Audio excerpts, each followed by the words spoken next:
You saved over $1 billion for people. Can you talk us through the process of when somebody engages you and your organization, of how you may be able to walk them through this process? So the first step is if someone has a property, let's say you bought a property for $1 million. $1 million property, you always have to subtract a certain amount for land. Like I mentioned, 15% for land, you're left with $850,000 you could depreciate. If you just took the straight line depreciation route, which means take a little bit every single year, you'd have about a $30,000 deduction every single year. Comes cost seg and says, well, we can maybe find, let's say 20% of the property actually depreciates in these faster categories. Welcome back to the Peak Profits Podcast, where we break down the strategies, tools, and people helping investors keep more of what they earn and scale smarter. Today's guest is Yonah Weiss, a true powerhouse when it comes to saving property owners money on taxes. Yonah is the business director at Madison SPECS, one of the leading cost segregation firms in the country. He has helped clients save over $1 billion in taxes through cost segregation studies. He has a background in teaching, is a real estate investor himself, and is also the host of a top podcast, Weiss Advice. If you ever wondered how cost segregation, bonus depreciation, and a strong social media presence can help work together to supercharge your investing, this is your episode.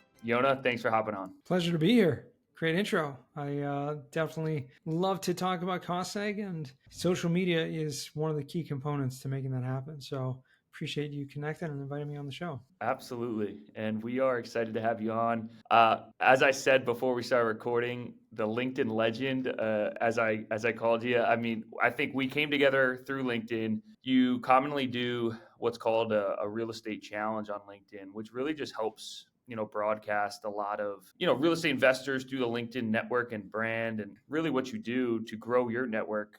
So can you kind of talk to us a little bit about that strategy and what started that for you, and kind of what it's grown into today with your challenges? Sure. Well, LinkedIn was really my only social media platform for a number of years. And the truth is I had no social media whatsoever, going back 10 years or so. I had a LinkedIn profile like everyone did because, you put your resume and you connect with, the people you went to college with and people you knew. And you had like, if you remember like 10, 15 years ago, it was like, oh, do you know so-and-so and whatever, like, right? You give them a recommendation or whatever on this skill. Well, about close to 10 years ago, Microsoft bought LinkedIn, and it quickly became more of a social media platform, kind of rivaling Facebook and whatnot, but more business oriented. And that was right around the time when I started doing cost seg, working for Madison, and I was really kind of stumbled upon LinkedIn by accident because I was researching people, individuals. And when you want to do business with someone, or if you're in sales, in business development, whatever, and you want to try to reach someone, best thing to do is to kind of look them up first. Make sure you're hitting the right person, not just randomly calling the number on your page, but making sure and verifying that you're calling the right person. It makes it just more qualified leads, etc. So I would, Google the person's name, and inevitably LinkedIn would come up as like the top search result when you Google someone's name. And so that's a really easy way to verify, oh, they're in the same city as the area code, listed on their phone number, and the same company, it's real estate. It makes sense. This is the person. But after a few times that happening, I was like, wait a second, why LinkedIn keeps coming up? Let's check this out again. Like, what's going on here? And I started noticing right around that time, a lot of really engaging, videos and inspirational kind of, media, which I wasn't really accustomed to. I came across Gary Vaynerchuk at that time for the first time, Grant Cardone, and other people who I'd never heard of before. And I was like blown away by this, and seeing people, regular kind of business people, posting about their everyday life or about tips of sales tips and business tips and motivation, all that stuff. So I went like full force into LinkedIn at that point. And this is going back about 7-8 years ago, where I started actually a challenge where it was a 30-day posting challenge where you learned different thing, a little lesson every day. It no longer exists, this platform, but it was like a lesson every day and kind of teaching you the different formats of LinkedIn, what to post about, how to post, etc. And you have to do it, commit for 30 days in a row. I was blown away and I was hooked, and I started doing that, and slowly and then very quickly snowballing, LinkedIn just picked up. Social media just really picked up, started tremendously impacting my business from just volume wise. And after doing it for, a few years of just seeing the power of the platform of social media, I started joining other platforms as well and doing similar things or different things on Instagram and Facebook and X, Twitter. But then I was like, wait a second, I'm getting so much out of this. One of my passions is to help other people. So I wanted to, how can I pay this forward? How can I give this back? And I was like, let's create, kind of a space for other people. And I noticed commercial real estate specifically was an industry where there was a very small percentage of people actually posting on LinkedIn. And in general, it's a very small percentage, like 1% of people who are on LinkedIn actually post consistently every day. But in commercial real estate industry was very, very, very low. And I noticed there wasn't a lot of people really doing stuff, adding value, as opposed to just kind of posting listings or closings and all that kind of stuff, where that's not really engaging that much. It's not really what it's all about. It's not social, right? It's just kind of using it as a homepage or something like that. And because LinkedIn is so powerful with the Google search, as I mentioned beforehand, anyone who's going to look you up, right? And I highly recommend anyone who's listening to this right now, stop what you're doing, pause this, especially, if you're driving, pull over, right? Don't do this while driving, but Google your name. Just put your name into Google, or now you can even do ChatGPT or whatever. Just put your name in and see what comes up. And I guarantee you, unless you have an extremely common name, the first or the first 3 results at least will be your LinkedIn profile, if you have a LinkedIn profile, which means you should actually use that to your advantage. Make sure that it's up to date. Make sure the profile looks professional. It's free, basically, and you can put media up there. You can make it look great, and you can, by posting consistently and actually showing up there, you show people that you're a real person, and it makes all the difference in the world. So this is a very long-winded answer, Bryan, to how I started this 10-day challenge, which essentially encourages people specifically in the real estate world to post and engage with the community consistently for 10 days straight, and with an accountability group of, now we have like a couple hundred people doing it every time we do this challenge, and it's literally changed lives for people. I've seen so many people get new jobs, new partnerships, new investors, just growing their business, growing their brand, which is really what it's all about. And I mean, I've brought in 8 figures of revenue directly through LinkedIn, so it works, and you just have to commit to it, and that's really what it was all about. Yeah, the challenge, I've done the challenge as well. Yonah, is extremely successful. It's definitely not easy to post every single day. For some people, that is 10x what they've already done potentially for that year across those 10 days. So if you were giving somebody advice that doesn't currently post in any way, shape, or form on social media, they're not consistent with their posting, like what can people do to get more consistent, to build their name, their brand on, whether it's LinkedIn, whether it's Instagram, Facebook, whatever the social media platform might be? Like, what would your top piece of advice be for those people? The easiest barrier to entry for someone like you're describing, who's just not used to it, not consistent enough yet, is not actually posting, but engaging, right? You're already, probably people are opening up to social and, kind of doom scrolling, as some people call it, just looking and observing content, but you're not engaging with it. Maybe you're liking this and liking that. But if you want to really get involved and start to post, it's through commenting with a very intentional comment, okay? Which means you're actually consuming the post that you're watching or reading, and then writing a question or writing a very thoughtful response. It could be, a sentence or two, and that may take, a minute or 2 or 10, to consume a post and think about a thoughtful response. But that is actually going to be more powerful because you're going to create conversations and you're going to create those new connections. And in many times, a comment can actually turn into a post. I've seen it happen many, many times. And it's much easier to do that. And Gary Vaynerchuk, we mentioned him before, Gary V, he had this concept called the $80 strategy, which he did many years ago, which basically he said he would leave his 2 cents, right, on 90 different posts every single day. So that added up to $1.80, right? And he was doing this on Instagram and Twitter back in the day, 10 years ago, or even more at this point. He wrote this in his book, Crushing It, which was like 2009, right? So this is going back a long time when he was doing that. And he said that's the most powerful strategy. I condensed it down. I wrote a post. You can look on my LinkedIn profile. One of my articles is called the 18 cents challenge. And it's basically condensed it down. Instead of 90 posts, 9 posts, right? And you add your 2 cents to 9 different posts a day. It may take, half an hour to do that, but that's going to be so impactful because you'll create new relationships, you'll create conversations, and your brand is going to show up tenfold of what you would do if you would just post something, because every time you comment on someone's post, your name, your face, your tagline, which says what you do and how you help people, hopefully, is going to show up. And people are just going to see that over and over and over again.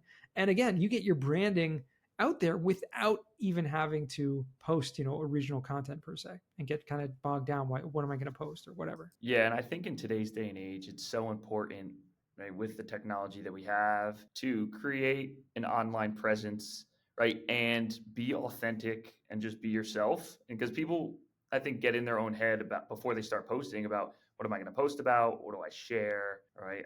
They feel a little bit uncomfortable, right? And I think that's natural for anybody before they start posting, because you're almost, being a little bit vulnerable when you're putting yourself out there and sharing your story, and and sharing everything about what you're doing, the good, the bad. But I think from a growth perspective, it helps you, especially if you're growing a business like yourself. You've said you had 8 figures of business that come from LinkedIn, which is incredible. I think you have like 30 something thousand followers on LinkedIn now, and so you have this following and this staple brand, if you will, on LinkedIn that a lot of people know, like, and trust, which is important. So it's obviously done great things for your business. I think Chris and I, we post on LinkedIn quite often now this year, and I've really leaned into it in January. And in hindsight, I reflect back to beginning of the year and a lot of the partnerships that we've been in the last 2 years, or at least have met people, and it's come through LinkedIn, or we've invested with people that we've met through LinkedIn. And a lot of investors have found us or have found what we do through the platform. So I think it's super important, if you're building something in today's day and age, to have that online presence and to really just be authentic and share kind of what you're working on. So I want to pivot slightly to your business, on what you're doing today. And you're a cost segregation expert. We're getting to the end of the year, and I think a lot of this stuff is important to discuss. And so I guess from a high level, if people haven't heard of that term, cost segregation, can you just give a high-level overview of what that means and what you do in your business, to help others from a basic level to start? Absolutely. So cost seg is really just an advanced form of depreciation, but I like to think of it as a cash flow strategy because it allows you to save taxes, right? Everyone knows that income tax is the biggest expense that any individual or business has. And so if you have a way to reduce your income tax legally, then real estate is probably the best way to go about doing that. And cost segregation, like I said, is like this superpower strategy of how to save on taxes. That's pretty much it. So kind of high level, that's what it is. How does it work? Like, what exactly does that mean? And why is it called this weird name, right? Cost segregation. It's like I said, advanced depreciation. So anytime you buy a property, besides for your primary residence, if it's, it doesn't matter if it's residential or commercial property, you get to take this income tax deduction called depreciation. Now, it's a borrowed term. It doesn't actually mean your property is going down in value.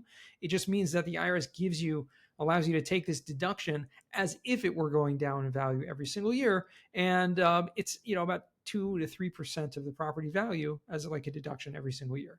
Okay. So residential properties, it's a 27.5 year time frame that you can basically take the purchase price, subtract a little bit for land, which doesn't depreciate, and then the remainder you divide by 27.5 and take that little bit every single year. For commercial properties, same thing. It's a 39-year schedule.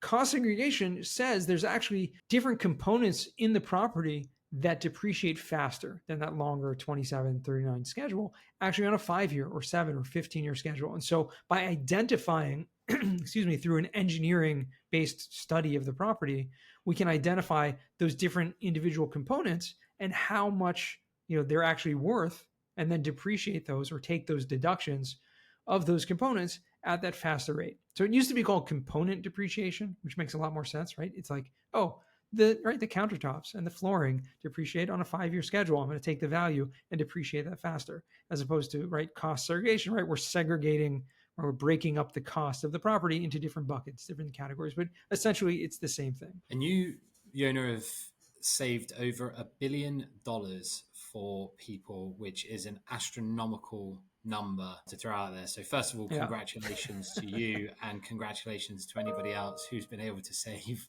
a Right. portion of that $1 billion.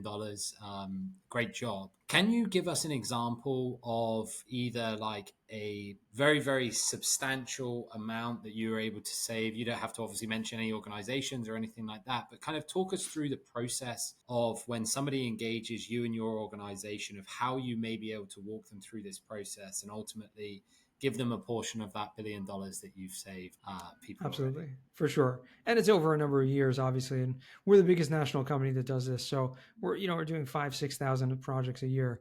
And so it adds up, right? When you do that, so that's how you get to such a big number. But one of the things that we always like to do is run a free upfront analysis or estimate beforehand. So the first step is, if someone has a property that they bought, it can be something they've owned for a number of years, it doesn't matter. Again, commercial, residential, doesn't make a difference. I'd say the starting point is anything over a $200,000 purchase price. That and above, it makes sense to do a cost seg, or at least to look into it. So we run that free estimate. We'll show you ahead of time. Then when we engage, we come down, engineer looks at the property, breaks it down, creates this report. On a numbers basis, let's say you bought a property for $1 million, right? And we can obviously multiply that if we want to understand it a little better. But $1 million property, you always have to subtract a certain amount for land. Like I mentioned, the national average is about 15%. So let's say that, right? 15% for land, you're left with $850,000 you could depreciate. Now, again, if you just took the straight line depreciation route, which means take a little bit every single year, you'd have about a $30,000 deduction every single year, which is great in of itself. That's regular depreciation. And everyone knows that. Every accountant, right, does that. And it's just standard deduction, basically.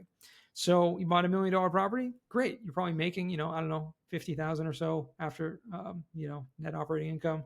So get to subtract 30,000 right off the top from the income. You only get to pay tax on the remaining 20,000. That's, first of all, depreciation in of itself is an awesome thing.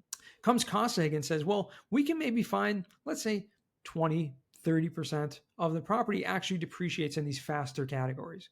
So let's say let's just keep it simple, 20%. 20% of $850,000, that's our basis, remember? It's about $170,000, right? So instead of taking a $30,000 deduction, I'm going to take $170,000, but spread that out over a 5-year period. Because again, we're looking at 5-year components, 5-year property that would include, furniture, fixtures, countertops, cabinets, flooring, windows, window treatments, you name it, millwork, all kinds of stuff that's inside, non-essential to the structure. That's going to go in a 5-year bucket, which means we can depreciate that over a 5-year period. Now take that, $170,000 and take that over a 5-year period. Well, you've just more than doubled your deduction right off the bat. Okay, that's called just regular cost segregation.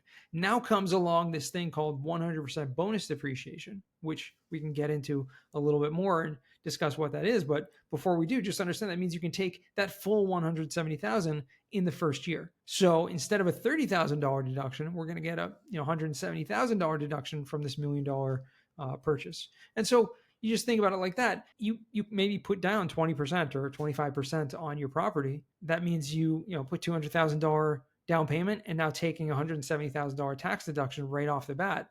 It's incredible to what that actually means and translates to. So again, like I said at the very beginning, income tax is the biggest expense. But if you can reduce that or eliminate your income tax liability, you can just scale faster because you have more money to work with. Those tax savings can actually be used to put a down payment or invest in a new property and just go much faster. Yeah, that was incredible how you laid it out and followed along on a easy example of $1 million and doing the math, right? But it really is a massive benefit when it comes to the real estate industry, right? And how the IRS categorizes, some of these components and the depreciating aspects of real estate, when in reality, most real estate is appreciating over time, right? But it's an asset that you can categorize as depreciating because it's getting older in value and the age of the property, right? And you mentioned there bonus depreciation, which was a huge topic last year when Trump brought back the big, beautiful bill, 100% bonus depreciation. And so you just touched on it briefly, but the buckets, if I'm understanding correctly, that you may categorize the 5-year, 7-year, 10 or 15-year buckets, you can pull those all the way forward to year one, correct? Correct. Exactly. And then you can recognize all that depreciation right away And so can you explain that briefly for the listeners in a way that maybe is a little bit easier than I'm explaining it? Because you seem like a better teacher than myself. Sure. Yeah, it is a little bit complicated, but we'll try to simplify it. Very, very right on what you said, meaning once we've done a cost segregation study and have identified those faster depreciation components, right? So again, just let's break down some of those components so people understand. 5-year property, the IRS says, is anything that's we call personal property or tangible property, but it means anything that is interior and non-essential to the structure, which can even include like stuff like flooring or cabinets or countertops. But all that stuff, anything like furniture, appliances, all that goes into that bucket. There's another bucket, 7-year category, which is really only for like office properties. There's some things in there. It can be like cable wiring. It's very, very little, tiny, minute amount. 10 years is also very uncommon to find a 10-year depreciation, which can include stuff like vineyards or farming equipment and things like that. And then the 15-year is the other big category. So 15-year includes land improvements. So land itself does not depreciate, but anything on top of the land does. So you have like concrete, you have, a parking lot or landscaping, pavement of any kind, fencing, retaining walls, stormwater drain system, anything like that. Basically, in multifamily property, very common to have like a parking lot. You'll have maybe a swimming pool. All right, the concrete there, if you have a court or a playground, all that stuff outside, essentially, all the value of that depreciates on a 15-year category. So let's bring it all back. All these faster depreciation buckets, we can now take 100% of those deductions in the first year. So as opposed to depreciating those on the respective faster accelerated depreciation schedules, we can take this big lump sum in year one. And so, yes, Trump brought it back. He actually introduced it in the first place because when he, in the first tax bill back in 2017, the Tax Cuts and Jobs Act introduced this 100% bonus depreciation.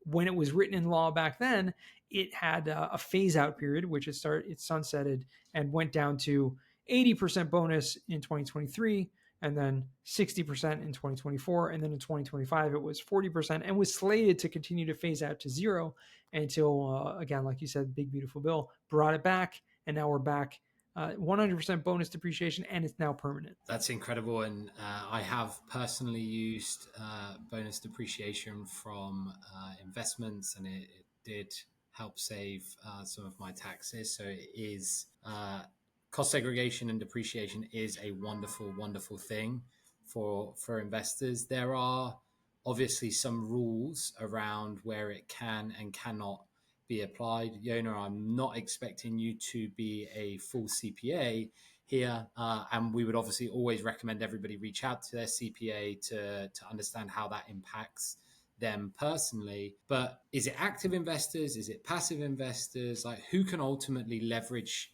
the benefit of cost segregation and depreciation? Yeah, this is one of the most misconstrued topics with regards to cost seg and depreciation in general that I've seen on the internet. It's just, unfortunately, a lot of bad information out there. So I appreciate you bringing it up because it is important for everyone to know, right? Is it even going to benefit me, the cost seg, right? It's an amazing, and as I mentioned very beginning, it's a tax strategy. Okay, so any strategy is going to work great for some people, not so great for other people, right? It really depends on your overall business plan, every source of income you have, et cetera. But let's break it down very simply.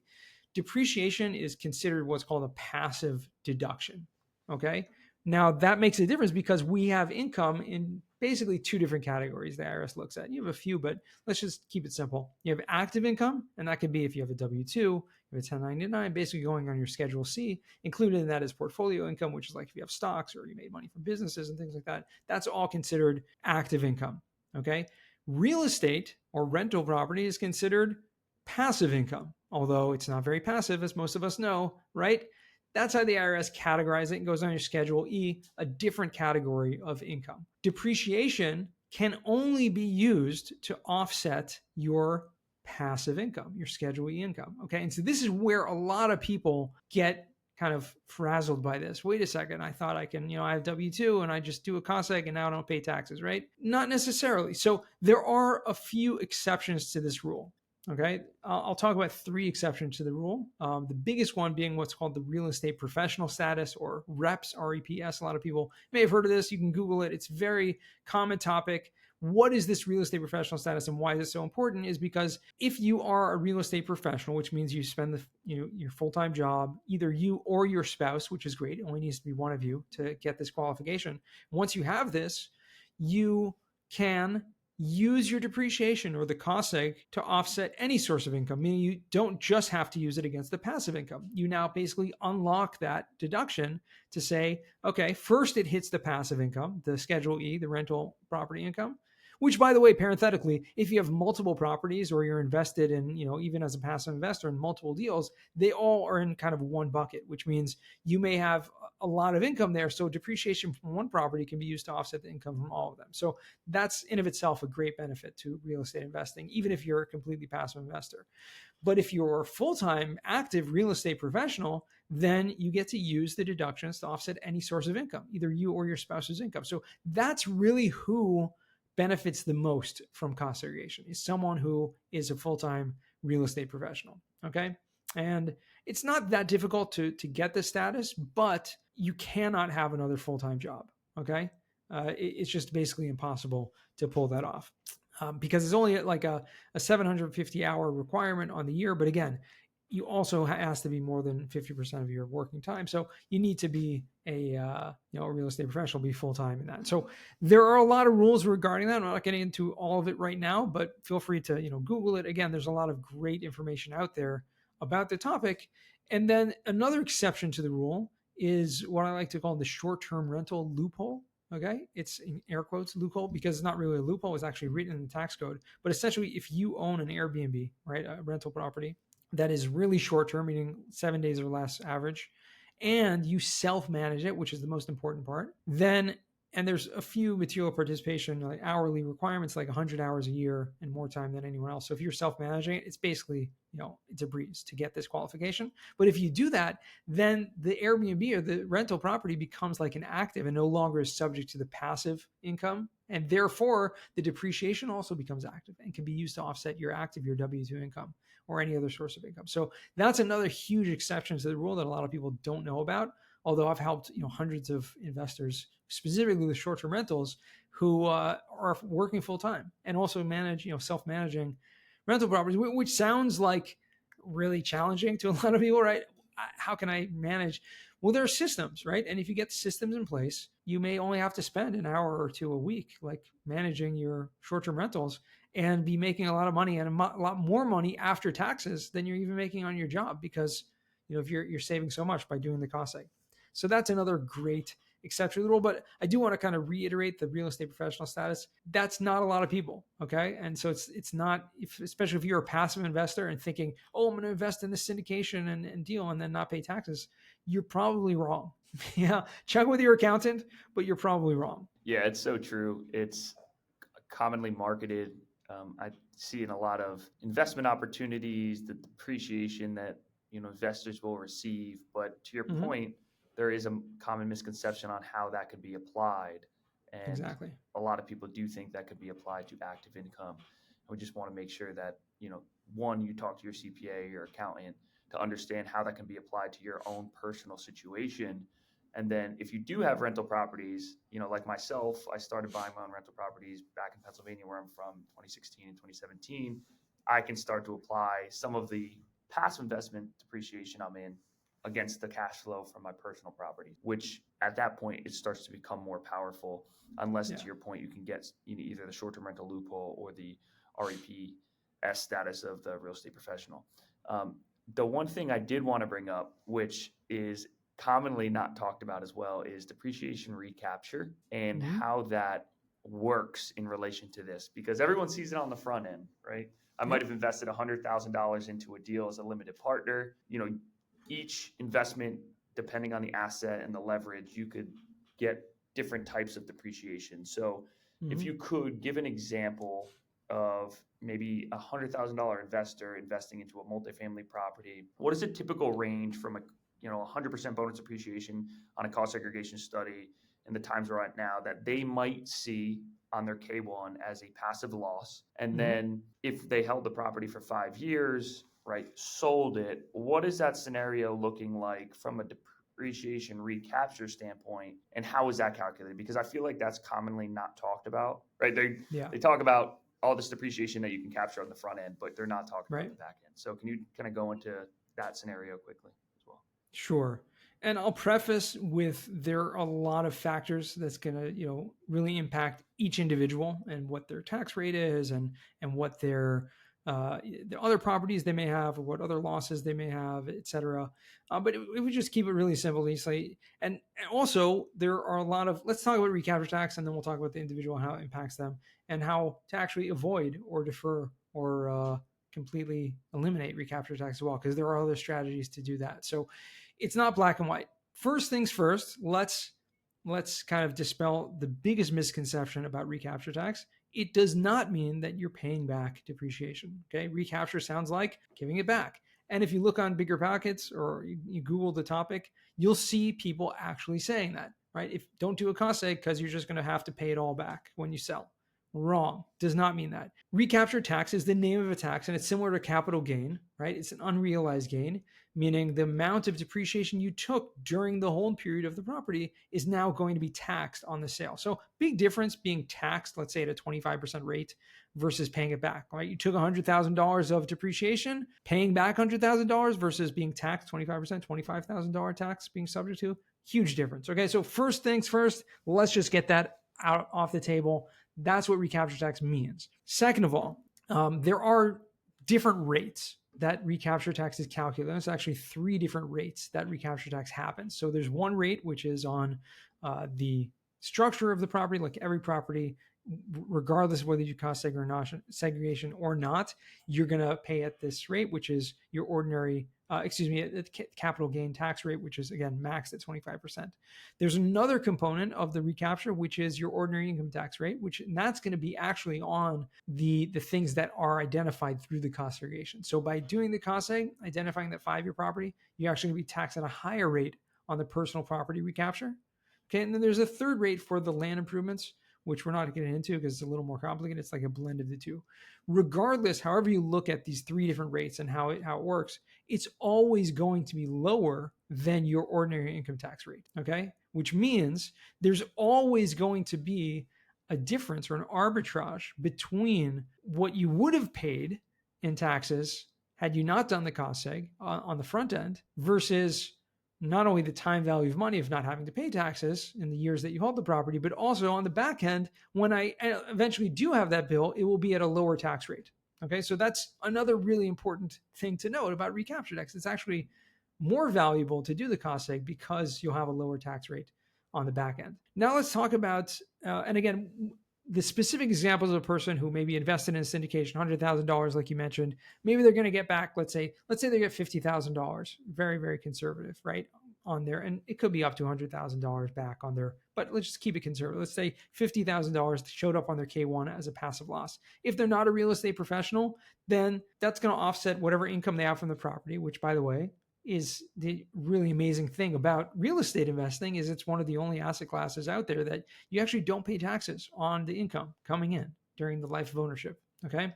So there's few investments. Oil and gas has a similar thing, but very few investments out there that you can actually not pay tax just because of depreciation. But regardless, if you have extra losses, meaning deductions that you didn't use, they show up on your K1. And first and foremost, those losses get released on the sale and are used to offset the recapture tax and the gain from the sale. So you automatically, like, it's almost always a wash with that regard, right? So you wash out a lot of the tax liability from the extra losses that are carrying forward anyways. But let's say you do have a lot of gain and you do have a lot of recapture tax. Let's talk about 3, even 4 different strategies or tools to actually reduce or eliminate or at least defer that recapture tax. So the first one is the 1031 exchange, which is very common, especially if it's individual, less common for syndications, although it does exist. But 1031 exchange, just like it defers your capital gain tax, defers the recapture tax. So we can push that down the road. Second one is called opportunity zones, which I don't know if you've had someone on the show talk about that yet, but awesome topic. And opportunity zones also came about in the Tax Cuts and Jobs Act back in 2017, and essentially was an incentive for investors to put money into certain zones or zip codes if you will, around the country. And every state has them. And essentially, there are kind of lower income areas or areas that needed more redevelopment. And so the government incentivized people. If you made money in anything and you now have a capital gain tax, well, if you now take that money you made and invest it in an opportunity zone, meaning in one of these areas where it needs revitalization, you buy a property, you develop a property, you renovate a property in that area, and there are a lot of rules surrounding it, but just keeping it simple. If you do that, then you can defer your capital gain tax. Or if you hold it for a 10-year period, which is, again, different rules surrounding it, you actually eliminate your capital gain tax. So if you made money through real estate or through crypto or stock market or whatever, and instead of being subject to the capital gain tax, you say, well, the money I made, the profits I made, I'm going to put that into an opportunity zone fund, and that is going to invest in this property. Now I don't pay taxes on that. I don't pay capital gain tax, and I don't pay recapture tax either. And so that's a way to defer. And like I said, if held for 10 years and following the rules, completely eliminate or wipe out that capital gain or recapture tax that was on the sale. So again, these are opportunities. They're out there for everyone. So even if you sell it through a syndication and you have this capital gain or you have this recapture, you could turn around and reinvest that money into opportunity zone, and then you can walk that down the road. There's another thing, and I don't know how deep you want to go into this, but there's, just simply put, the gains can be offset by losses from another property. Because remember, I said before that all of your real estate is kind of lumped together in one bucket on your Schedule E. So that means that if you buy a property and do a cost seg, and in the same year you sold the property and now have this capital gain and recapture tax, you didn't do a 1031, you have this huge tax liability. Well, the losses or the deductions from one property can be used to offset the gains from the sale of the other property in the same year. So we like to call that the lazy 1031 exchange, because you get the same results basically without having to jump through all the hoops of doing the 1031 exchange. And yeah, everyone's situation is going to be different, and the amounts, et cetera, are going to be different. So it's not going to work out perfectly for everyone in every way, but definitely it's good to know what exists and how these strategies exist out there. There's another thing I'm not going to get into too deep. It's called partial asset disposition, and that's a way also to kind of reduce or wipe out recapture tax, but maybe for another time. That was a lot of detail, Yonah. We'll have to go back and play it back again. Yeah, definitely we'll need to re-listen to some of that for it to all truly sink in. But I think what was really, really awesome to hear there is that it's a very, very common misconception that you're essentially paying back the entire value of what you have depreciated, but it is essentially a tax on that. The other good news is that there are ways to ultimately roll that forward into other investments, into those opportunity zones. We haven't had somebody on the podcast yet around opportunity zones, but we'll definitely look to get somebody on to talk about that now. Because again, I think one of the really incredible things about real estate and investing in real estate is all of the benefits that you get from a taxation perspective. They're not always as black and white as what people may portray, and it may not just be applicable to your personal circumstance. We've mentioned real estate professionals. We've mentioned the short-term rental loophole. So again, I think it's really important for the listeners to make sure you speak to your CPA and how this will impact your personal positions. But know there are opportunities out there to help support and ultimately save taxes. So, Yonah, I just want to move forward slightly to, you host your own podcast. I'm sure a number of people will be switching from this to listen to a few additional episodes on your side. Like, what are some of the top kind of lessons or tips you would give to investors? And also plug your own podcast now for the listeners to go over and listen to. Yeah, I'm a big fan of podcasts in general. Besides for having hosted my podcast, Weiss Advice, for over 5 years, I've been a guest on over 400 podcasts as well. And so it's an amazing platform to be able to kind of share thoughts and discuss different topics. On my podcast, I interview other successful real estate investors, all different asset classes, everything, kind of just allowing people to kind of tell their story, etc. So we don't talk about cost seg much on my show. So if you didn't learn everything there is to know about cost segregation on today's episode, you can definitely Google my name and find out the other podcasts I have maybe gone into more details on. But But yeah, I mean, the greatest tips for people, investors, kind of get started. One of the biggest lessons that's resonated with me over the years is the power of mentorship, of leveraging the time and experience of other people who have come before you. And you can grow so much faster by just relying on or mentoring, really emulating in a way those people who are successful, who have basically done it. Like, you don't have to reinvent the wheel. You can actually learn from them, apprentice them, or spend time with them, help them on their deals, whatever it is. And I think the greatest that's obviously I feel very strongly about that, but probably the greatest attribute or characteristic to someone who is successful, and all the people that I've interviewed, is the humility and the ability to continue learning. Right? It's never too late to start. Right? And most of the people that I know that are in real estate have gotten into it later in life, have not started out as their first job or their first, even career. If people have a second career, they, spent 20 years in a W-2 and then decided, hey, real estate is more powerful. And I'm similar. I was a teacher for 15 years before I got into real estate. And so I've seen the power of, you can make the switch. And as long as you have that, and like I said, I call it humility, of just the ability to want to learn, that thirst for learning, and learning from anyone. Like, don't think, oh, just because this guy's 22 years old, like, I can't learn something from him. No, absolutely you can. And there's a lot to be learned, because people have different experiences, and I think you grow much faster that way. Yeah, that's great advice too. And it kind of goes back to that LinkedIn networking and social media, use of social media today, right? There's so many people out there, and specifically in real estate, no one here is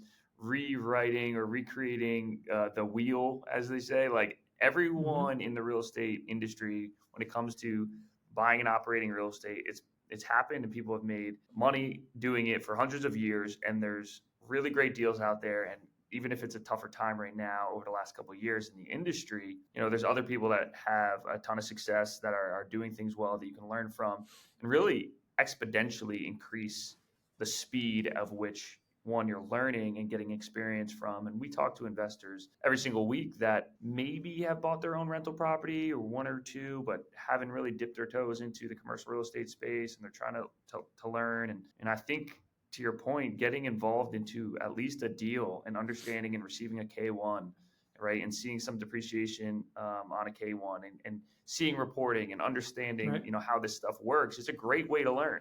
Right? If you have some investable cash, get into your first deal and really look under the hood on operations and reporting and what's happening, because you'll learn more through that, in my opinion, than you will, listening to a handful of podcasts and reading Bigger Pockets. So this has been super helpful. Where can people connect with Yonah? Obviously LinkedIn, they got to go search your name. They got to go find your podcast, but let everyone know where they can connect with you, reach out to you, and where to find you. Definitely. You can certainly, LinkedIn is my most active social media platform. I'm pretty active on the others as well, X, Instagram, Facebook, you name it. However, I would highly recommend everyone who is listening, who decides, hey, I'm going to go check out Yonah, don't just hit that follow button. Take 10 seconds and write a note, right? That's all it takes. Literally 10 seconds. Hit that connect button, write a note, say, hey, heard you on Peak Profits podcast, and whatever. Doesn't matter. You can say anything, but just don't hit that follow button, because then I don't know who you are. And it's great. It's all about social networking, and that's how we can connect. You can also go to yonahweiss.com to find out more about the podcast and everything else that I'm doing. But yeah, it's been a pleasure. Thanks, guys. It's been a lot of fun. Yeah, really appreciate your time, Yonah, and a lot of great advice, especially as we come up to the end of the year. People will probably be thinking, how can I get a piece of this depreciation pie? Again, just want to say a huge thank you. We'll put links to your website, to your LinkedIn in the description as well. So if anybody listening wants to just quickly go on there, and don't forget to write Yonah a little message instead of hitting follow. Yonah, this has been great. Really do appreciate your time. I don't know why it's not going to let me stop recording. The buttons on my side are not working. We'll just keep it going. Yeah. I don't know how to stop this. Like, the we buttons might just have. working. Well, you're the host. You're always the host, right? I know. None of the buttons will work. I can't stop recording. I couldn't mute myself throughout. What if you try refreshing? Will you get kicked out and come back in, or I just don't want to lose, because it looks like it's uploading. It is uploading, but it won't. I can't it even won't leave. finish until it records. It stops the recording. Yeah, I can leave on my end, so I might, if I press leave, maybe it'll. don't I think can so. try and leave. If I leave, I think it will stop the recording. We can cut all of this, so this isn't. Here we go. Yeah, Riverside sometimes acts up, and I've heard good and bad things about it. But Well, this was great. I can now click end session for all, but that means it will kick us all out. So do just Right. want to say a huge thank you. Yeah. This really was do awesome. appreciate everything you're doing on LinkedIn as well. The challenge is great. It is challenging, which is why it's a challenge. You got to think ahead. You got to think like, all right, what are my 10 posts that I plan on posting and schedule them? But then it's like the engagement part too is important. Right? It's definitely, definitely hard. Definitely hard, but worthwhile. Absolutely. All right. Well, thank you very much and have a good rest of your day.